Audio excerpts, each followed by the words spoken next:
Moon night episode 2। तो episode start होता है प्रीवियस एपिसोड के रिकैप से। देन हमें स्टीवन का वही बैड वाला सीन जिसमें वो म्यूजियम के अंदर हुए हादसे को सपना समझकर डर कर उठता है, और आगे के शॉट में हमें एक बेहतरीन रिवर्स कैमरा एंगल का शॉट जिसमें स्टीवन म्यूजियम के अंदर एंटर करता है। पर जब वह म्यूजियम के एंटर करता है और रात में हुई तोड़ फोड़ को देखता है, लेकिन जब वह म्यूजियम की सीसीटीवी फुटेज में चेक करता है तो किसी को भी वहाँ वो इजिप्शियन जैकल दिखाई नहीं देता है, बल्कि स्टीवन की दूसरी पर्सनैलिटी मार्क नजर आती है, जिस वजह से उसे म्यूजियम से भी निकाल दिया जाता है। फिर वही स्टेचू वाले आदमी का सीन जिससे मार्क पिछले एपिसोड में बातें करता है। फिर हमें पता चलता है कि स्टीवन के पास एक लॉकर की चाबी है जो प्रीवियस एपिसोड में उसे एक मार्क के फोन के साथ मिली थी। तो स्टीवन जब उस लॉकर को देखने जाता है तब हमें उस लॉकर पर एक QR कोड दिखता है जिसको रियल लाइफ में स्कैन करने पर मार्वल की साइट खुलेगी जो आपको सीधा मून नाइट के डेब्यू कॉमिक पर ले जाएगी। और आगे के शॉट में हमें लॉकर में मार्क की कई सारी चीजें दिखने मिलती है, जिसमें हमें एक बैग देखने मिलता है जिसमें उसको मार्क की ID और अलग अलग करेंसी, हथियार और साथ में वो स्कैरप भी देखने मिलता है, जो हमें आगे पता चलता है कि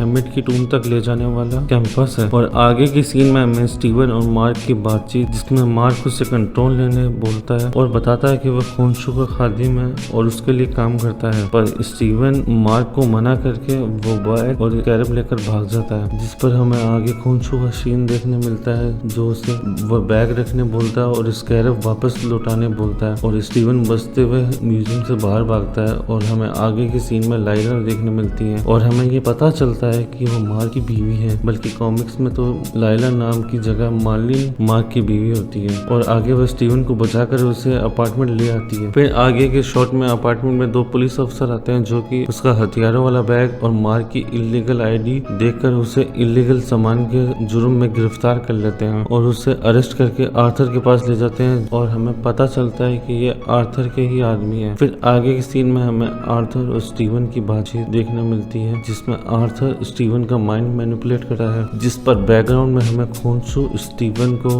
आर्थर को मारने बोलता है, पर आर्थर उसे बताता है कि बिना अपने अवतार के खोंशू कुछ भी नहीं है, ना वह कुछ कर सकता है, क्योंकि जितने भी गॉड हैं वह सब एक पॉकेट डायमेंशन में रहते हैं और वहां से बाहर आने के लिए उन्हें अपनी बॉडी का कोई भी एक अंश चाहिए होता है। और बताता है कि वह भी पहले खोंशू का अवतार था, पर खोंशू का तरीका बेकार था, इसलिए उसने अमिट को चुना जो जुर्म होने से पहले ही इंसान को जज कर लेती है। और आगे की बातचीत में आर्थर स्टीवन से वह स्कैरप मांगता है, पर स्टीवन उसे मना करता है और बोलता है वह मेरे पास नहीं। और आर्थर और स्टीवन की बातचीत चल रही होती है, इतने में वहाँ लाइला अचानक से आ जाती है जिसके हाथ में स्कैरप होता है, और आर्थर अपनी छड़ी का यूज करता है और हमें पता चलता है कि वह अमिट की शक्ति का एक छोटा सा अंश है जो कि अमिट ने आर्थर को पहले तोहफे के रूप में दिया था। और वह छड़ी से अंडरवर्ल्ड का गेट खोलता है और उसमें से वही जैकल निकलता है जो उन लोगों पर हमला करता है। और मार्क और लाइला दोनों स्टीवन को वह सूट पहनने बोलते हैं और कंट्रोल लेने बोलते हैं, पर तभी वह जैकल मार्क पे हमला कर देता है और